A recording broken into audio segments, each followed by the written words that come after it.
What up, everybody? Today I got to do another oops, I was wrong video, kind of. Look, we're using a data mine to kind of go through this, but also I have a source on the inside that has kind of gotten my ear and said, like, hey, you're about as wrong on this as you were with Zombie Iron Man. Now, I'm joined today by my friend Dead, who has opinions on this, and who will also make fun of me for that statement I just made. So, Dead, why don't you say hello, and then we'll get to it. Hello, Internet! There we go. Let's get into it.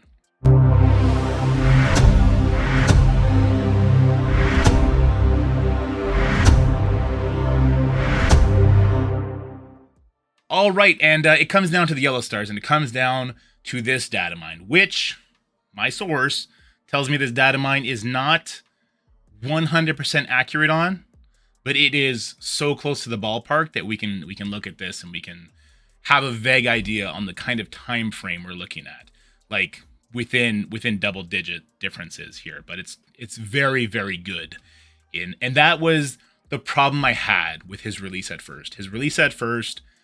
We didn't know how many shards we were going to be getting. What we do know is it's paid out weekly, but it could have been 5 shards depending on where you're at. It could have been, 20 shards if you're at the very highest in Crucible, but that's not the case. It's going to be a lot more shards. If we read this second last paragraph, players who have unlocked Cosmic Crucible will soon be able to earn Quicksilver character shards from weekly tournament rewards. So it's not every season like some people are thinking. It's every week. You do your 3 matches, you get a payout at the very end. That's where Quicksilver shards are going to be. This data mine said that gold 1 would be about 15 to about 100 in the Grandmaster. Now, Dead, me and you did the math here. There's 12 ranks in between that. And what was the math we were looking at? Like how long it would take for people to both unlock Quicksilver and then to max him out? Yeah, so unlocking, super duper easy. That should be like a week 2 unlock worst case. Yeah. Everything else from there is pretty golden. It's going to take, again, the worst case, a little bit over a year, about 54 weeks, assuming you're getting the minimum rewards. The Grandmasters should get there in a couple of months. Yeah. Which, I mean, that's unheard of from a free-to-play design for the characters. You think about characters like Icarus or Agatha, and Quicksilver is, I think, when you have him at the proper stars, he is as impactful as the Eternals can be in certain matchups, especially if you pair him with somebody like Doom or somebody like Kestrel. He could really pop off and really change the way matches work. So the fact that they're going to be getting stars out that quickly, at least yellow stars, is interesting. But this is Marvel Strike Force. Red stars are as, if not more important than yellow stars. So let's talk about the dark promotion credit, because that rubbed me the wrong way too. So when we talk about Quicksilver, we're kind of mirroring off of the Zombie Iron Man. Now, I've been told that these numbers are not going to be what Quicksilver is, but they're an approximation. So it's not like it's going to be 2,000 for 1 red star, 2,400 for 2. It's going to be nothing like that. It is going to be a little bit more. It's going to be a little bit more. I think what he had told me is you're looking at around 30 to 3,500 to get him up to 4 red stars. So that is going to be a big investment on dark promos. Now, as far as the 5th red star goes, well, that's going to be the main reward in a leaderboard coming up. So, Dead, in the past, when they've done that for Archangel, when they've done that for Dorm, it's because that's what he's capped at, and that's what he's almost locked out to the general public at. What do you feel about maybe slightly more cost on the dark promotions here, but also if it caps out at 4 red stars and you can't actually get the 5th yet because that was the Kraken reward? So 3,500 is the cost for Zim to 4.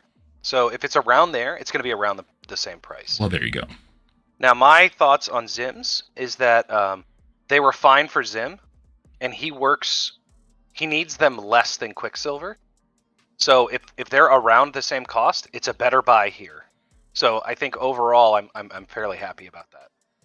Okay, yeah, you know what? You're absolutely right. And if it is around 35, maybe he was telling me Zim's cost, but he meant more for Quicksilver. Or maybe he doesn't know that it's identical. All right, either way, that's kind of good news. And the fact that it caps means like it's not this mountain you're looking at that other people are going to have this and you can't possibly get it. Like 3,500, how long does that take? We have no idea how long that takes to get free to play, but depending on roles, maybe 2.5 months of opening only during the times 10 events can get you there. But more to the point, while you're getting your free to play yellow stars, you're also incurring those dark promotions. So you might be able to keep up with the yellow stars as you get them, depending on what Crucible League you're in, which is kind of interesting. But here's the next thing: his dark promotions aren't available when he first comes out. They're going to be pretty exclusive to the leaderboards, and then they come out quite soon after those leaderboards. What does quite soon mean? Maybe it means 1 week where you don't get red stars. Maybe it means 2 weeks. But then after that, he's dark promos, and you know how that dark promo store works. It's a much smaller pool they're pulling in for those 2 dark promo spots. How do you feel about, like, if you don't get it from the leaderboards, you might have to wait a couple weeks before you can get it, especially if you say you bought the yellow stars for Quicksilver? I think it probably matters more on paper than it does in reality, because if there's one thing that Apocalypse taught us, even without his buffs, it's that it takes us a couple of weeks to figure out where to put these single powerful characters anyway. So I think that it is likely that our use of him, and specifically our misuse of him, is going to be more impactful than low red stars for the first few weeks anyway. Fair enough. Fair enough. And you know what? Let's look at this chart right up here real quick. So for the red stars, what the actual differences are from red star to red star. So if you're looking at Quicksilver and you're gonna put red stars on him, I don't think you look like, oh, I'll put 2 on him and he'll be okay. Because the first red star gives you 5%, the second red star gives you an extra 5%, third red star gives you an extra 10% on top of that, and finally at 4 red star, your maximum gain is going to be 35%. Do you think that I'm off base saying, like, you either go to 4 red star or you don't do red stars? Like, how do you feel about that? Absolutely. Yeah. So the marginal gain is what you're looking at there. Yeah. And the marginal gain of 3 to 4 is 15%. And the marginal gain of 1 to 2 is 10%. So that one single upgrade is worth more than your first 2 red stars. Yeah. So if you're not going to 4, don't. I mean, it's like the old days, right? Where if you weren't going when gold gear was a stickler, if you weren't going to 14, you didn't go to 13. Same idea here. Right. All right. So there's a red star talk. Now, what we should do real quickly is we should go look at this kit, look at his character kit once again, break it down why. One of the reasons I had real big reservations about him is because I feel he's such a heavy stat character. Dead kind of changed my mind on that, but not really, because I'm a really stubborn person. But let's go look at the kit and we'll see how he kind of makes up for having lower stats regardless. All right, so here we are on MSFGG, and we'll quickly look at his kit, and the T4s and everything else. And I'll show you my my infographic I made for him as far as T4s go. That is on the Patreon. Well, I'll find it later here. So for the basic, he's actually hitting 3 times on this basic, 150% piercing damage, clearing 2 positive effects, repeating the attack, and then repeating an additional time. So he is hitting 3 times here. And what we want to note here on all of his attacks, piercing damage, which means he doesn't care about armor. That's big if he's going to have lower stats from no red stars. And he ignores defense up. And he's doing that on every single ability. So attack ignores defense up, piercing on every single ability. Wait, does he do it on the ultimate? He does not avoid it on his He does not avoid the defense up on his ultimate. Okay, well, that's interesting. But on the special and the basic, he's going to open up a special. He's going to do 2 basics between his first and his second turn. And then his ultimate, it applies random negative effects, which is big. One of them could be defense down, which essentially ignores defense. All right, dead. As far as the piercing damage goes and the ignoring of defense up, how do you feel about that? Like, what kind of value does it add to this character if you, say, have him at, I don't know, 3 yellow stars, 0 red stars? What does that mean for his capability? So the easier one to talk about is the piercing damage, right? So when you talk about other characters in the game, for those that don't know, piercing damage makes him ignore armor completely. They've been pushing armor in some strange ways. So, for example, I'm just looking at Magneto, has something like 30,000 armor. So what that means is even if his low stats are getting multiplied, they're ignoring 30,000 damage worth of armor. So you can think of it as whatever he would do plus 30,000, which is actually a pretty reasonable amount of damage. So that one I think is great. It helps make up for that low star level. We were talking about this earlier. The ignoring defense up, I think, is a huge win for him to work at low star levels. Defense up is a 50% straight up damage reduction, which means if you took a normal character with these exact stats and these exact modifiers, they will do half the damage that he does. And the way this game is right now, pretty much everybody has defense up. So I think that'll be very impactful. We saw it with Ultron back in the day because his ultimate ignored it. Ignoring defense up is an incredible bonus to people that don't have red stars and they don't have stats to push through, doing half damage. Yeah, fair enough. And just a quick aside, if we look at this nifty infographic I made, which you can check out on the Patreon, or at the end of this patch, it'll go up for free on the Discord. The T4 he is a T4 heavy character, but if we look at his stats, just to look at his stats real quick, he's number 2 on health, number 42 on damage. So it makes you not feel super great about not having stars on him. But the way his kit works, even if you don't have the stars on him, so each attack feels super impactful, the fact that he takes 2 turns for every time his speed bar fills up, he's going to take 2 turns. The damage that he actually puts out is going to be a lot higher. So you couple that, so he's got a pretty decent damage stat, hitting twice, ignoring defense up, doing piercing damage, and then everything that he can do on turn to activate other people's kits, right? Like you talk about a Kestrel or killing minions, say for a death pool to give energy in Crucible or something like that. This character, he might be zombie Iron Man gimmick level at low stars, and he might be godly damage at high stars. Now, if those high yellow stars come as easy as that data mine makes us want to believe, and the red stars aren't super crazy, like 2,000 for 1 red star, then he's kind of an okay release at that point.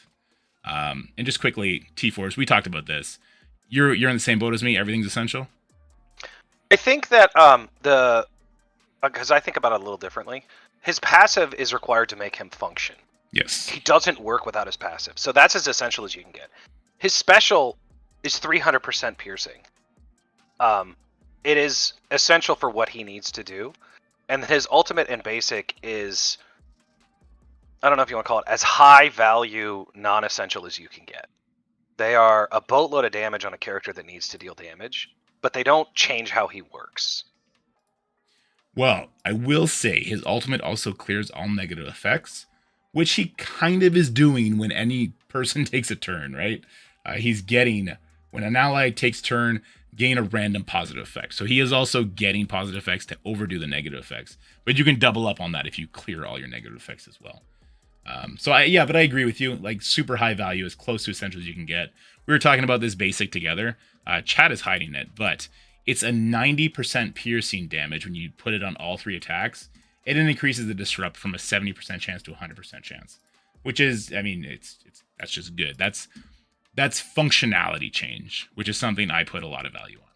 I agree. Okay. And his ult is 100% piercing on everybody, which is, that's up to 1,000% piercing total damage, which is just nuts. Pretty crazy. So I like I said, I don't know if I would call him mandatory because they don't change how he functions, but they're a no-brainer priority. Yeah, I agree, especially in this day and age when T4s are more readily available because of the Doom raid payouts. All right. With that said, the elephant in the room is how good other Dark Promotion characters are. So let's scoot on over and talk about where he places as far as priority goes. All right, so the Dark Promotion character pool is stacked, obviously. These were the premium Red Star promotion resources that everyone was super scarce until, the whales started buying it up. Now they're all capped on it, which is kind of funny. I put them here in no particular order, except that I hid Ultimus behind the chat box. Because, Dad, you said it best. What should you do before updating your Ultimus? You should give them to chat. Yeah, you should give your Dark Promotion credits to chat before you upgrade your Ultimus, because that's how big of a waste Ultimus currently is. All right. So we have some great characters, right? We got Doom, we got Rogue, Archangel, Dorm, Morgan, Red Hulk, and even Nova, though he's not confirmed Dark promo yet. The fact that he's going to be a Scourge character, it seems to be the new thing that they're doing. You agree that it's probably kind of safe for Nova to be considered a Dark promotion character? I would be shocked if he wasn't. Yeah, me too. So, where do your current Dark promotion priorities lie? Give me your top 3 and where you cut them off. Yeah, so I think some of it depends on what you focus on, right? Yeah. The obvious answer is Morgan and Red Hulk. Now, you did some testing in the test server that showed that Red Hulk may not be the King of War for very long when Quicksilver comes. So, that said, I think Red Hulk and Morgan have enough utility in both Crucible, War, and Arena that they could be high priority. I think you're never wrong to bet on a new legendary, so saving them for Nova's a good idea. Yeah. But I think I would put Quicksilver in that same bracket with the 4 of them. I think he is super high priority. I can't imagine him not having an impact in all of the modes he's useful in. Even in raids, we were talking about some potential team compositions that would use him in Mystic raids for the new raids. So I think I think he's going to be way up there in priority. Dormammu is this weird combination of a kit character and a stat character. Yeah. But I think that his stat side of his kit will start to fall off, and we'll start to lean on him for pretty much just the buff clear and the revives. Okay. Unless the other stuff that the damage that he brings will matter less and less as time goes on, whereas the damage that Quicksilver brings, I don't think goes away anytime soon. No, I mean, it's not here yet, so it's going to last a while. And then I was talking to you earlier, and I was kind of getting your head about the new raids are coming. So Archangel Red Stars are kind of be on the rise, right? The value of those Red Stars, plus opening up new doors for your Death Seed to do. Like if you can get your Archangel to one-shot Squirrel Girl and Crucible, then that ups the value, and you can just beat Young Avengers, which for me, that's in high demand. How do you feel about Archangel and the new raids coming? I think that the good news is I think it'll take long enough to get Quicksilver credits that you can kind of adjust to them. My initial thought is that Quicksilver is way more valuable than Archangel. I think he'll be more important in the upcoming Arena season, or sorry, Crucible season. Okay. And we really don't know how much investment Archangel is gonna need for raids. I think that they know that everyone is gonna have these massively built Archangels and Death Seed teams because they have to be for Apocalypse. Yeah. So I think that section of the raid will be particularly nasty, but I don't know if going from like 5 to 6 or 6 to 7 on Archangel is going to be a requirement there. And raids are really one of those things that you don't want them to be a headache. Yeah. You don't want it to be a headache, but you also really don't want to overinvest in teams just for raids because there's no advantage to doing your raids better as long as you one-shot all your nodes. Fat Boy, thanks for the sub. Appreciate you. All right, so from what I'm gathering, you're saying that getting Quicksilver, let's say it takes 4,500 to get him up to 4 red stars. You're doing Quicksilver from 0 to 4 before you're doing, let's say, Red Hulk or Morgan to 7 red stars. Is that fair to say? I think if I didn't, so I already have Red Hulk and Morgan at 7. Yeah, hypothetical. They're at 6. Yeah, if I had them at 6 right now, I would wait and see what happens with Quicksilver. I can see a world where him to 4 is way more important than either of those 7s, and I can also see a world where him to 4 is way less important than that to 7s. I don't think I see much of a chance that him to 4 is less important than Archangel to 6 or 7. Okay, that's right. The way that my opinion has changed now that we know we're going to be getting his yellow stars much faster than we're getting zombie Iron Mans. Because when they said, get him now because it'll be a year before you can get him again, and I said that and everyone called me stupid for reading into that wrong, hey, it's April and there's been 0 free-to-play zombie Iron Man shards, so there you go. But now that we know Quicksilver is going to be a different story, we're going to be getting his shards weekly and pretty healthy amounts.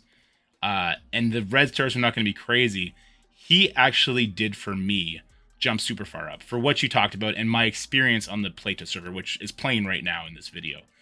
The fact that I can group him with somebody like Doom, and then it's a 1-2 punch that can beat Gamma on a giant punch up. The fact that him and Doom become like an Eternals equivalent threat, or someone like him and Kestrel, where he can just get Kestrel popping off, that could be another power combo. The fact that he can kind of make a team his own rather than being a gimmick character that, say, just is there to feed speed to X Factor on the Scourge as a raider at low stars. The fact that it's going to be not free, but it's not going to be a year long before we can actually have him at a usable level. For me, it did increase his value to the point where, in my world, if I had all the Horsemen at 5, I would probably make Quicksilver my next project. Like even 5 to 6 on Red Hulk and Morgan, I would still hold off on that, and I would do Quicksilver up to 4 to make him useful. But anyway, that's it for this video. It took a little bit longer, but I think the information was interesting. So thank you so much, Dead, for coming in and giving us your take on it. Dead is, by the way, he's one of our theory crafters, our big theory crafters in Onslaught, and he was there for us in Troopers as well. So big shout out to Dead. He helps with everything, and he laughs at me when I make silly mistakes and don't follow the counter sheet for war. Yeah, that's it. You got something you want to say, Dead? Yeah, you forgot to do the bottom line here, which is how wrong are you? Oh. So I would say, why don't you go first and see how wrong you think you are, and I'll correct you. So, my initial take was very emotional, and it was emotional because I was looking at him the same way I was looking at Zombie Iron Man. I would get 2 shards for him, then his dark promos would be too much for me to even invest in, and even if I did invest in his dark promos, I would be capped at 3 yellow stars for God knows how long. With that data in mind, and now with my little leaker source telling me that those shard amounts were getting weekly, pretty close to accurate, yeah, I was wrong. I was pretty wrong. But I don't know if I was as wrong as I was with Zombie Iron Man. What do you think? I think that you were about as wrong as you could get with Zombie Iron Man. Okay. And I don't think that you're that wrong here. I think you're pretty wrong, like a 75% wrong. But not in this video. In the last video. No, in the last video. Okay. I think he is closer to your first video, which was pretty high on him. Yeah. Where he's going to do some good work. I think even at low red star levels, he'll be usable. Depending on how competitive you are. Obviously a 7-0, let's say somehow you got there, a 7-0 Quicksilver is not going to do what you want him to if you're in Grandmasters. Yeah. But I think probably people are going to have enough DPCs to get them to where he is as usable as you need him to be in your Crucible bracket if you prioritize getting his red stars. That's fair. And on that note, I'd just like to say it doesn't matter how you start, it matters how you finish. That's what my dad said when I was a screw up in high school and university. So thanks, Dad. Thanks, Dad. And we'll end this video. Bye. Bye-bye. Dad, when I say bye, you got to say bye too so they know we're leaving. I'm waving like an asshole, Dad. You need to say bye. Bye. You're worse than Scotty. That's it for the video, guys. I hope you enjoyed it. If you did, make sure you like, share, and subscribe. Stay happy, healthy, have fun, and I'll see you in the next one.